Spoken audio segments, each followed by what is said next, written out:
లో వస్తుంది. సార్. ఇప్పుడు అది ఒక గంట కానీ ఆ, ఒక రోజు కానీ ఫ్లెక్సీ కట్టాలి మనం. అవును కంపల్సరీ.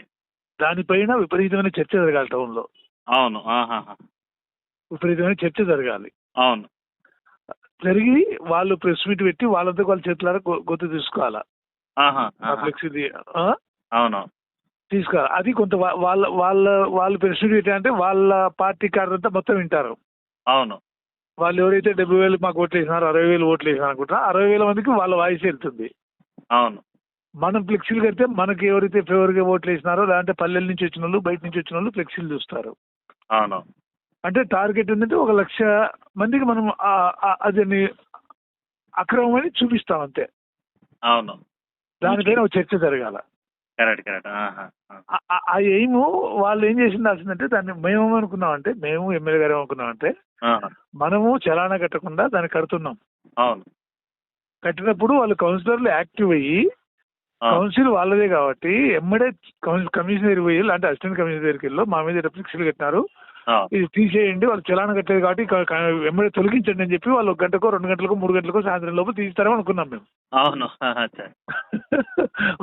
వాళ్ళు ఆ పని చేయకుండా కౌన్సిల్లో మాట్లాడతాం అని 3 రోజులు వాయిదా వేసుకున్నారు. అచ్చా అచ్చా అచ్చా. ఆహా.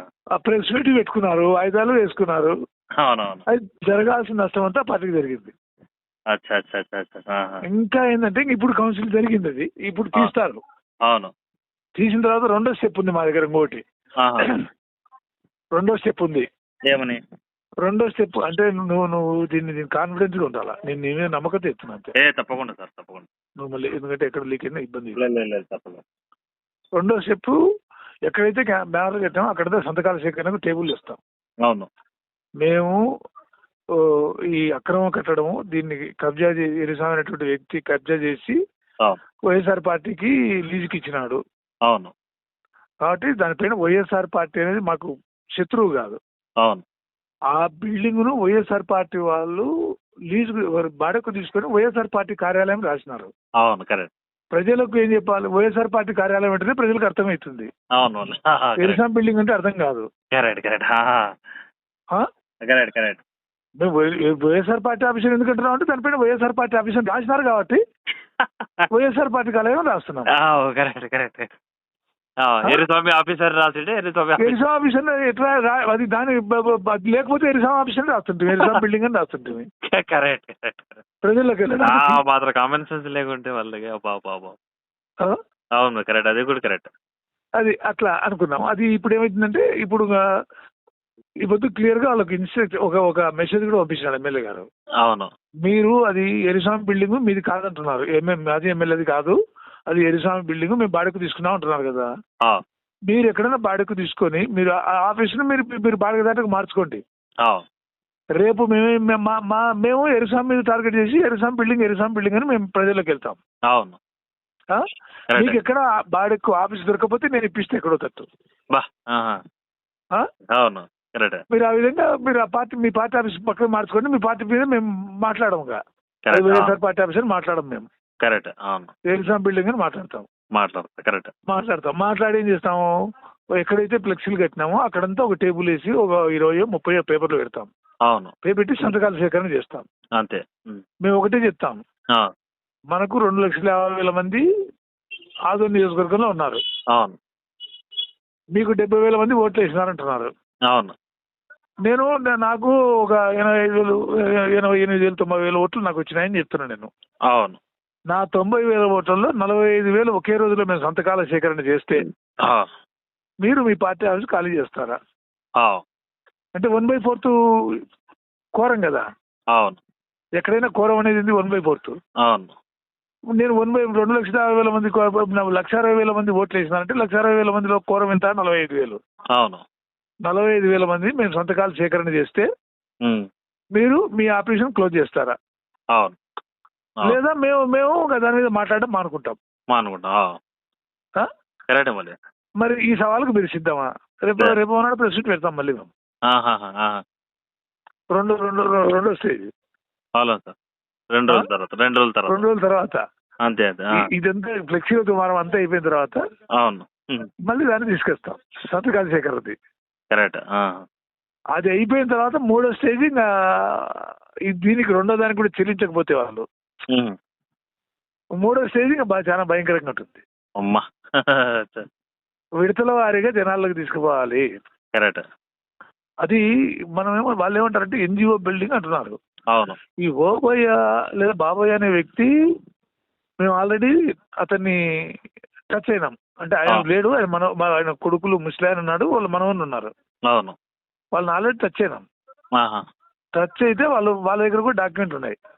ప్రాపర్టీ మాదే సార్, మేము ఇన్ని రోజులు మాకు సపోర్ట్ లేక మేము ఒకటి పలికే వాళ్ళు లేక దిక్కు లేక మేము కామన్ అయిపోయాం. మేము మీరు సపోర్ట్ ఇస్తే కోర్టుకు వెళ్తాం. మా బిల్డింగ్ మా స్థలం మాది, లేదు ఆ డాక్యుమెంట్ కూడా మా ఇంట్లో లేదు. స్థలం మా పేరుతో ఉన్నట్టు మా తాత పేరుతో ఉన్నట్లే ఉంది తప్ప డాక్యుమెంట్లు మా దగ్గర ఉన్నాయి తప్ప ఒరిజినల్ ఎక్కడ లీజ్కి ఇవ్వలేదు అనేది వాళ్ళ వర్షను, వాళ్ళ వారసుల వర్షను.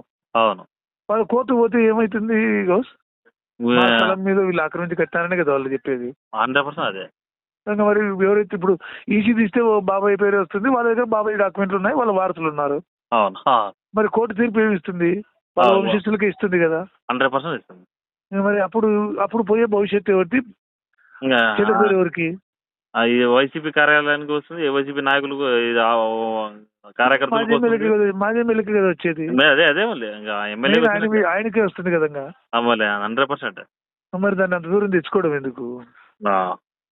అది ఏముండేది మాటి మాటికి దాని మీదే లేపుతుంది కాబట్టి అది ఎవరి పేరు మీద ఎరిసాం మీద దొబ్బేసి పక్కకు వచ్చేస్తే అరే నీ బిల్డింగ్ ఏదో నువ్వు అక్రమం అంటున్నారు, నీ కోర్టులో నువ్వు చేర్చుకో, నువ్వు నీ కోర్టులో నీ క్లియరెన్స్ వచ్చినాక మేము మళ్ళీ బాడీకి తీసుకుంటాం, ఇప్పుడు బాడీకి రద్దు చేసుకుంటున్నావు ఒక స్టేట్మెంట్ ఇస్తే అయిపోయా. నీ బాడీకి తీసుకున్న అగ్రిమెంట్ ఉంది కదా, దాన్ని రద్దు చేసుకుంటున్నాం ఊరికే జనాల్లో ఒక మెసేజ్ వెళ్ళడానికి. అంటే కరెక్ట్. మేము బాడీకి తీసుకున్న అగ్రిమెంట్ ఉంది కాబట్టి అగ్రిమెంట్ మేము రద్దు చేసుకుంటున్నాం, నువ్వు కోర్టులో ఏమైనా తెలుసుకొని మళ్ళీ నీది అని తెలుసుకున్నప్పుడు కోర్టు నీ తీర్పు వచ్చినప్పుడు అప్పుడు మేము మళ్ళీ బాడీకి కావాలంటే తీసుకుంటాం. కానీ అంతవరకు మాకు ఈ బాడీకి వద్దు అని చెప్పి ఒక మాట చెప్పి వాడి మీద దుప్పేస్తే అయిపోయా. వాడు మోసుకుంటాడు పాపం అంతా. అవునవును, అదేం కరెక్ట్.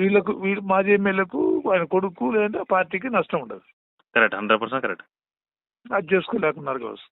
అవును కరెక్ట్, మీరు చెప్పింది కూడా కరెక్ట్. చెప్పింది కరెక్ట్, మెసేజ్ కరెక్ట్ ఉంది. కానీ ఉంటారు సార్ పక్కన చుట్టుపక్కన వాళ్ళ పక్కన వీళ్ళకి కూడా ఏంటంటే మేము డబ్బులు ఖర్చు పెట్టించినాం కదా, మేము వదులుకుంటే మాకు చిన్నతనం అని చెప్పేటోళ్ళు కొంతమంది ఉన్నారు. మనం పార్టీ కార్యం వదిలేమంటే మనం తగ్గినట్టు అన్నా మనకు అవమానం అవుతుందన్న అని చెప్తుంటే వాళ్ళు కూడా పౌరుషానికి వెళ్తున్నారు. పౌరుషానికి వెళ్తే పార్టీకి నష్టం, నీకు నష్టమే. రేపు పొద్దున్న టికెట్లు మళ్ళీ నువ్వు రేస్ లో ఉండాలంటే ఇంత పాపం మళ్ళీ మూట కట్టుకుంటే ఇబ్బంది కదా. ఇప్పటికే నెగిటివ్ ఉంది అని ఓడిపోయినాం. అవునవును, మళ్ళీ ఇంకా ఇది రచరచ ఇంకా అవుతుంటే రేపు పొద్దున్న టికెట్ ఇవ్వడానికి కూడా మన ఆయన జగన్మోహన్ రెడ్డి ఆలోచన చేస్తాడు కదా. 100%. ప్రజల్లో బాగా నీకు చెడ్డ పేరు తప్ప ఎందుకు అనవసరంగా క్యాండిడేట్ మార్చుకుందానంటే ఇబ్బంది ఇది పడతావు కదా. 100% కరెక్ట్. అది దాన్ని తప్పించుకోవాలంటే ఎగ్జామ్ మీద నైస్ గా దొబ్బి బయటకు వచ్చేస్తే అయిపోయా. కరెక్ట్ మరి చెప్పింది అంతే. మేము బాడీకి మాత్రమే తీసుకున్నాం కదా, బాడీకి అగ్రిమెంట్ రద్దు చేసుకుంటున్నాం, నీకు కోర్టు నీదే బిల్డింగ్ నీకు 99 సంవత్సరాలు లీజుకు నీకు చెల్లుతుందని నీకు కోర్టు వచ్చినప్పుడు మేము మళ్ళీ బాడీకి తీసుకుంటాం. అంతే. అంతవరకు కోర్టులో నువ్వేమన్నా తెలుసుకోపోయి బయటకు వచ్చేస్తే అయిపోయా. ఎట్లా కోర్టు ఖర్చులు వీళ్ళే ఖర్చు పెడతారు, బిల్డింగ్ కట్టినది వీళ్ళే కాబట్టి వీళ్ళే ఖర్చు పెడుతుంటారు, జర్నలిస్తుంటుంది. కానీ ఆ బిల్డింగ్ మీద రాజ్యాంగం అంటే తగ్గిపోతుంది కదా. కరెక్ట్, అదేం correct.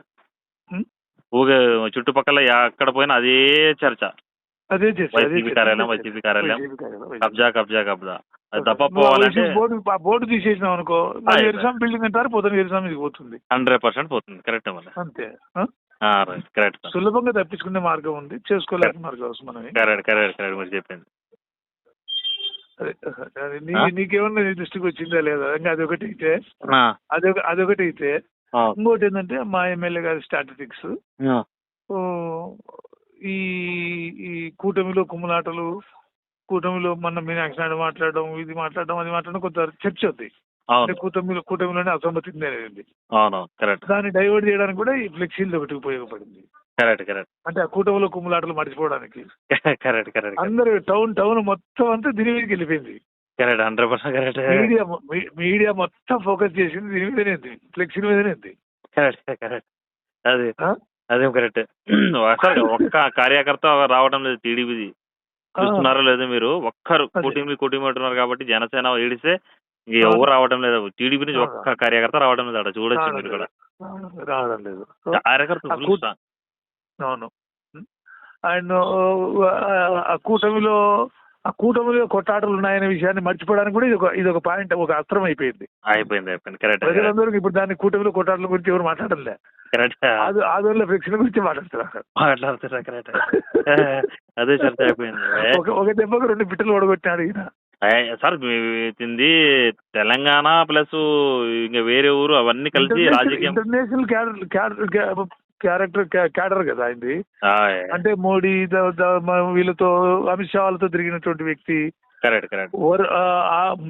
All India Bharatiya Janata party సెక్రటరీగా పనిచేసిన వ్యక్తి. కరెక్ట్. ఆ స్థాయిలో ఉన్న వ్యక్తిని తక్కువ అంచనా వేయలేదు కదా. అసలు అడిగి పడేసినాడు అందరికి ఆడ కౌన్సిలింగ్ హాల్లో. కాదు, మన సూక్ష్మంగా ఒకటి చిన్నది. అవును సార్.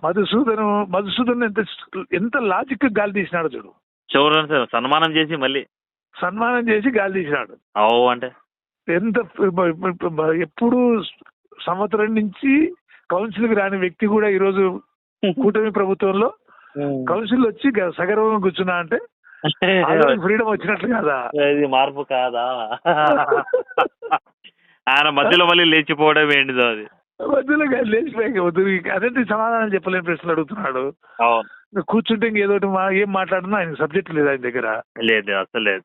వీళ్ళు బలవంతంగా పిలుచుకొచ్చినారు. ఎందుకంటే ఎలక్షన్ అయిపోయినప్పటి నుంచి మాజీ ఎమ్మెల్యే దగ్గరికి ఆయన పోవడం లేదు. కరెక్ట్. మధుసూదన్ అనే వ్యక్తి పోవడం లేదు. కరెక్ట్. డిస్టెన్స్ మెయింటైన్ చేస్తున్నాడు. కరెక్ట్. ఈ రోజు ఏంటంటే బలవంతంగా పిలిచికొచ్చి కూర్చోబెట్టినారు. నువ్వు వైసీపీ పార్టీ ఎమ్మెల్సీ కదా, కూర్చున్నా పిలిచికొచ్చినారు. ఎమ్మెల్యే గారు వాయిస్ రైజ్ చేసరికి వాళ్ళు ఏం మాట్లాడలేక ఆయన వెళ్ళిపోయాలేసి. కరెక్ట్. కాబట్టి ఇవన్నీ ఆన్ రికార్డు జాగ్రత్తగా బయట చేయకుండా చూసుకోవచ్చు. అంటే మన ఊరికి నీకు ఎందుకంటే ఇప్పుడు నీతో ఉన్న చదివితే నేను మాట్లాడుతున్నాను. Thank you sir. సరే. భోజనం అయింది సార్? లేదు. ఏమైనా ప్రెస్ మీట్ ఉంటే చెప్పండి, మాకు కూడా మా నంబర్ ఉంది కదా. చెప్తానండి. ఇప్పుడు నుంచి ఖచ్చితంగా చెప్తాను. Thank you sir.